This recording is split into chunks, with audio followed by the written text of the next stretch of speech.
تو مکے کے لوگ آپ کے پاس آئے جن کی نگاہیں بوجہ ایمان سے پوری طرح روشناس نہ ہونے کے ابھی دنیا ہی کی طرف تھیں۔ اس کے بعد کی ایک جنگ میں کچھ اموال مسلمانوں کے ہاتھ آئے تھے۔ حضرت صلی اللہ علیہ وسلم نے وہ اموال ان لوگوں میں تقسیم کر دیے۔ ایک انصاری نوجوان نے کسی مجلس میں کہا کہ ہماری تلواروں سے خون ٹپک رہا ہے، اور رسول اللہ کریم صلی اللہ علیہ وسلم نے اموال اپنے رشتہ داروں کو دے دیے ہیں۔ آپ کو اس کا علم ہوا تو اکابر انصار کو بلایا اور دریافت کیا کہ مجھے ایسی بات پہنچی ہے۔ انصار رو پڑے اور کہا کہ کسی نادان نے کی ہے۔ آپ نے فرمایا کہ نہیں اے انصار، تم کہہ سکتے ہو کہ ہم نے محمد صلی اللہ علیہ وسلم کو اس وقت جگہ دی جب اسے کوئی جگہ نہ دیتا تھا، اور اس کے شہر والوں نے اسے نکال دیا تھا۔ پھر اس کے لیے عزت اور فتح مندی حاصل کی تو اس نے اموال اپنے رشتہ داروں کو بانٹ دیے۔ اس پر انصار کی چیخیں نکل گئیں، اور انہوں نے پھر کہا یا رسول اللہ، ہم ایسا نہیں کہتے۔ پھر آپ نے فرمایا کہ تم اسی بات کو ایک اور طرح بھی کہہ سکتے ہو، اور وہ اس طرح کہ جس شخص کو خدا نے تمام دنیا کی ہدایت کے لیے مبعوث کیا وہ مکے کی چیز تھی، مگر خدا اسے مدینے میں لے گیا، اور پھر خدا نے اپنے زور اور طاقت سے مکے کو اس کے لیے فتح کیا۔ اس وقت مکے والوں کو خیال تھا کہ ان کی چیز انہیں مل جائے گی، مگر مکے والے بھیڑ اور بکریوں کو لے گئے، اور مدینے والے خدا کے رسول کو لے کر اپنے شہر کی طرف چلے گئے۔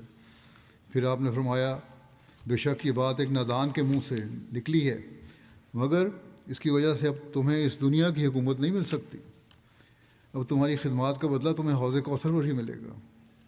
دیکھ لو، آپ فرماتے ہیں دیکھ لو، تاریخ بتاتی ہے کہ 13 صدیاں گزر چکی ہیں اور 14ویں صدی گزر رہی ہے، بلکہ وہ بھی گزر گئی اب تو۔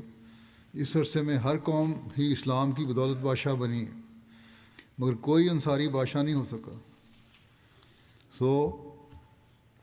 بعض اوقات ایک شخص کا قول ساری قوم کے لیے نقصان کا موجب ہو سکتا ہے۔ حضرت مسلم رضی اللہ عنہ نے یہ واقعہ اپنے خطبے میں بیان کیا اور اسے بیان کر کے جماعت کو نصیحت فرمائی۔ وہ آج بھی ہمارے لیے اسی طرح اہم ہے جیسے اس وقت تھی۔ آپ نے فرمایا کہ وہ لوگ جو قربانی اس لیے کرتے ہیں کہ انہیں کوئی عہدہ ملے یا دولت وغیرہ ملے، وہ ہرگز میرے بلانے پر یعنی خلیفہ وقت کے بلانے پر قربانی کے لیے نہ آئیں، بلکہ وہی لوگ آئیں جو خدا کے لیے قربانی کرتے ہیں، کیونکہ میں تو خود کمزور اور بیمار انسان ہوں، میں کسی کا احسان نہیں اٹھا سکتا،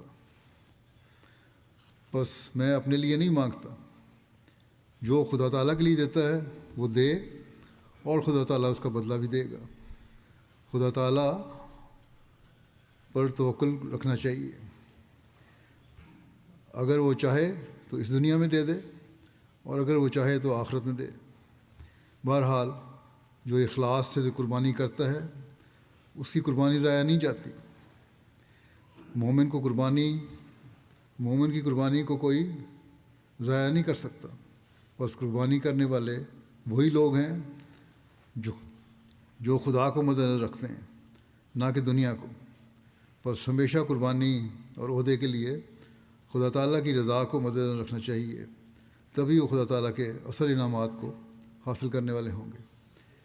ایک عمر پر پہنچ کر افراد جماعت میں بھی یہ خیال پیدا ہو جاتا ہے کہ ہمارا اتنا تجربہ ہے، ہم نے اتنا کام کیا ہے، ہمیں اس کا ریوارڈ ملنا چاہیے جو نہیں دیا جاتا۔ وہ سوچیں کہ کیا دنیا کا ریوارڈ صرف لینا ہے یا اللہ تعالیٰ کے انعامات کا وارث بننا ہے۔ انصار اللہ کا اجتماع بھی آج سے ہو رہا ہے اس حوالے سے، کیونکہ اس عمر میں خیال آتا ہے جب تجربہ حاصل ہو جاتا ہے۔ انصار کو بھی میں یہی کہتا ہوں کہ اگر کسی کے دل میں اپنے تجربہ اور خدمت کے حوالے سے کوئی خیال پیدا ہوتا ہے تو اسے جھٹک دے اور خدا تعالیٰ کی رضا حاصل کرنے کی کوشش کرے۔ اس موقع پر عرابیوں بدوؤں کی بے صبری کا